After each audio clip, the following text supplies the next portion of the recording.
কথা বলি, এই রমজানের শেষ 10 দিন ইতিকাফ করবেন। যে ব্যক্তি রমজানের শেষ 10 দিন ইতিকাফ করে তার আমলনামায় আল্লাহ পাক 2টা হজ আর 2টা উমরার সওয়াব দিয়েছে। সুবহানাল্লাহ। তাইলে আমরা কি মদিনায় সবাই যেতে পারবো?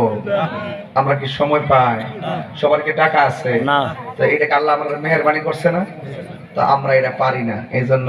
এইজন্য আপনারা অনেকে আমরা পিছাই গেছি, ঠিক কি না? ঠিক। এটা মনে রাখবেন। আর একটা ওজিফা দিয়ে দিচ্ছি, এক এক করে এক একটা ওজিফা দিয়ে, তারপর আমি হাউজে বলে দিচ্ছি। এই ওজিফাটা জপবেন। বলেন ইয়া সালামু। ইয়া সালামু। বলেন কি বলছি? ইয়া সালামু। 5 বার পড়েন। ইয়া সালামু। ইয়া সালামু। ইয়া সালামু। ইয়া সালামু। ইয়া সালাম। ইয়া সালাম। শান্তির মালিক কে? আল্লাহ। আরে শান্তির মালিক কে? আল্লাহ। আল্লাহ। এই শান্তির মালিকের কাছে শান্তি কামনা করবেন। জানের শান্তি, মালের শান্তি, সব শান্তি লাগবো নি? লাগবো। ইমানের শান্তি, কারণ ইমানের বাজারে তো আগুন আছে, আছে না? আছে। ওখান থেকে শান্তি আমরা চাই কি চাই না? চাই। চাই। আল্লাহ যেন আমাদের সকলকে বুঝার তৌফিক দান করে, আমিন। আমিন। 5 ওয়াক্ত নামাজ ছাড়বেন না, পড়বেন। কাজ করতেছেন তো, আমরা ম্যাক্সিমাম গাড়িতে থাকি। কিসে থাকি?